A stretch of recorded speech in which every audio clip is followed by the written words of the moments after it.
Баардык угармандарга салам айтам. Атым Кутназар. Азыркы жашым 22-де.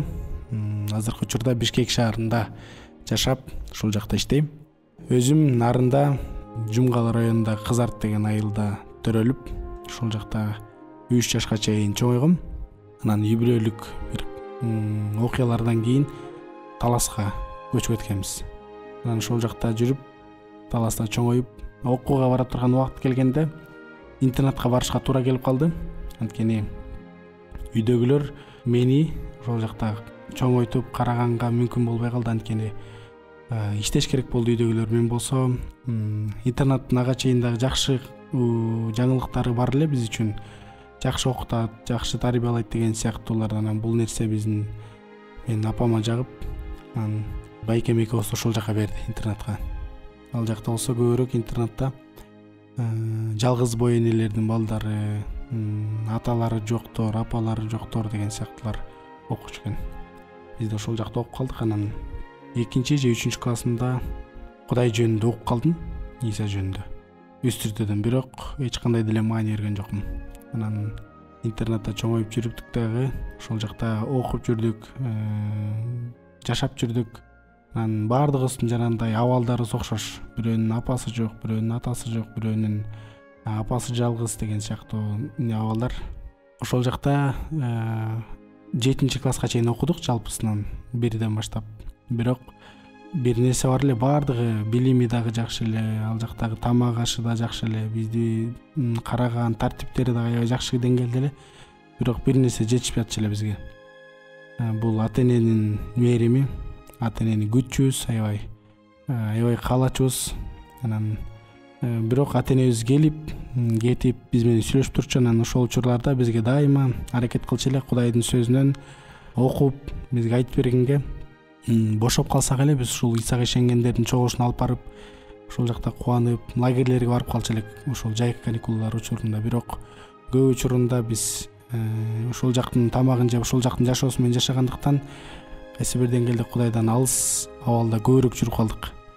Анан кийин баардык угармандарга айткым келет. Чоңоюп калган кезим, бир окуя айтып берейин. Ушул жактагы мен үчүн оор болгон абалдардын бириндеги 7-класс, бул 7-класс деген 13 жашта кез же 12 ошол учурда чоң эле бала деп эсептейм өзүмдү ошондо. Бирок ушунчалык ата-энеге болгон сагыныч болгондуктан качан апам менен телефондон сүйлөшкөндө үнүн угаар замат эле көзүмөн жаш токтобочу. Неге экенин билбейм. Ушунчалык сагынгандыктанбы же ошол жакта кусалыкпы, айтор ушундай абалдар болчу эле. Анан бизди ата-энебиз шаарга өзүнүн жанына алмакчы болуп калды. Анын астында дагы биз таптакыр кудайсыз жашоо менен жашап, ал жактагы эң бузук иштерге барганга аракет кылып, жана башка ушул кыскасы өспүрүм кездеги тартип бузуулар, Кудайга жакпаган иштерди кылганга толук түрдө аракет кылып аттык ошол жакта. Анан өзүм сезип коем да ичимен, бул Кудайга жакпайт кош керек деп. Ар жекшемби сайын Исага ишенгендер чогулары менин жүрөгүмдө бар да, ушул чогулуш бар экенин билем да. Анан ушул ар жекшемби сайын өзүм чогулуп, өзүмдү тынч алып жүрүп, өзүмдү бир аз тартиптүү сактап, анан жекшемби бүткөндөн кайра эле баягы жашоо менен жашаганга аракет кылчу элем. Анан орто жолдон үйдөгүлөрдү айыптаганга каалоо пайда болуп, анткени эмне себептен бизди интернатка берип койдуңар, эмнеге интернатта чоңоюп калдык, бир нерсе десе эле интернатта кылбаганыңарда мындай эмес болмок эмес деген сыяктуу нерселерди айта баштадык. Анткени интернатта окугандын баардыгы жакшы болгон, ошол ата-энеңдин жанында болгонусу келген каалоодон улам ушундай кичине таарыныч пайда болуп калганын кийин сездим да, үйдө, жүрөгүмдө. Анан Бишкекке келдим дагы, Новополовкадагы 2 мектепте окуп калдым. Ошол жакта окуп жүрүп, ал жакта дагы аябай балдар менен каалаган нерсем кылып, кыскасы Кудайдан алыстап, Иса менен такыр жолуккум келбеген каалоо пайда боло баштады. Таптакыр мүмкүн болбой калды. Үйдөгүлөр менен баары менен урушуп, кайыш айтышып, туура эмес иштер кылып, кыскасы өспүрүм, ошол учурдагы өспүрүмдөргө эмне күнөө таандык болсо, ошол күнөөлөрдүн баарын кылганга өзүм каалоом пайда боло баштады да. Анан 2015-жылы июль айында мен өспүрүмдөрдүн лагерине Ысык көлгө барып калдым. Барып калганда ошол жакта Кудай мага түз сүйлөдү. Иса мага түз сүйлөдү, менин күнөөкөр экенимди көрсөттү. Исанын алдында күнөөкөр экенимди ачык көрдүм. Анткени өзүм да күнөөкөр экенимди сездим дагы.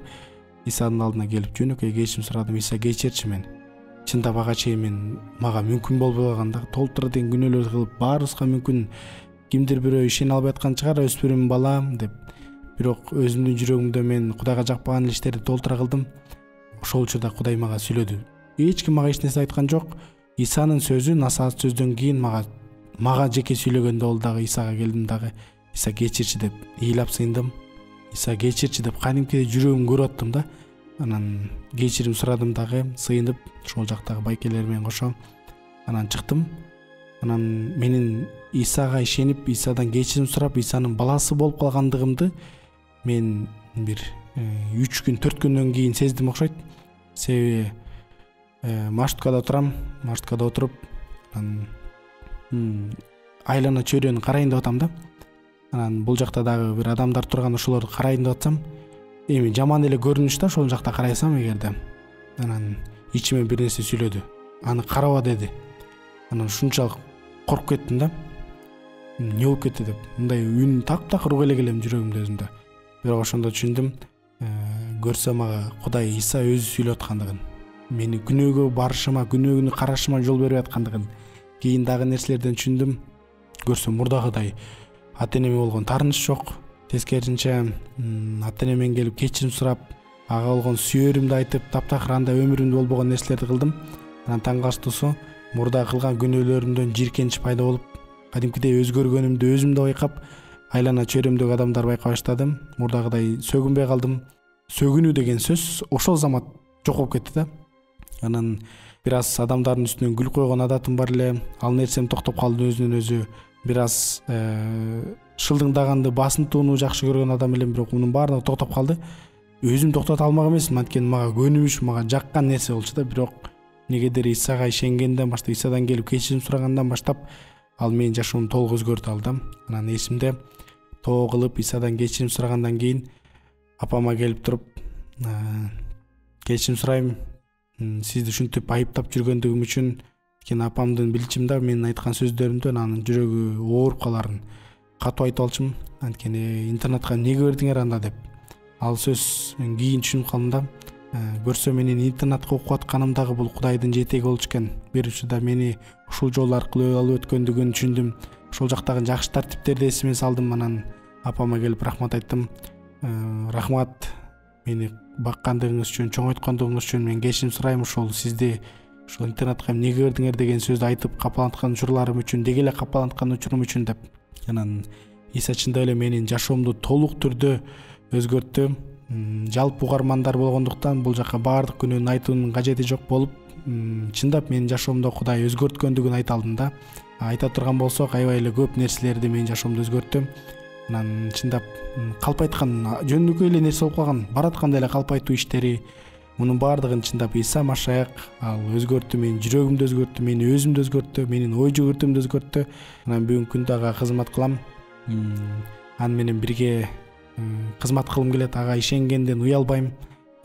Анткени чындап менин жашоомдо бир өзгөрүштү бир гана Иса Машаяк кылды. Өлүмгө бараткан жол экенин билчимин ага чейин. Бирок эмнегедир илдешким келбеген абал болчу. Эми илдешкенден кийин эми өмүргө Иса Машаяк мени куткара алгандыгына толук ишенип, ошол эле айткан куткаруучу экендигин мен башкаларга да бүгүн жарыялай алам. Азыр кубанычта үй бүлөдөбүз. 5 бир тууганмын. Байкем кызматчы, ата-энем да кызмат кылышат Исага чын жүрөктөн кубаныч менен. Бүгүнкү күндө мен дагы Исага кызмат кылам. Кызмат кылып аткандыгым үчүн аябай кубанычтуулум. Амин.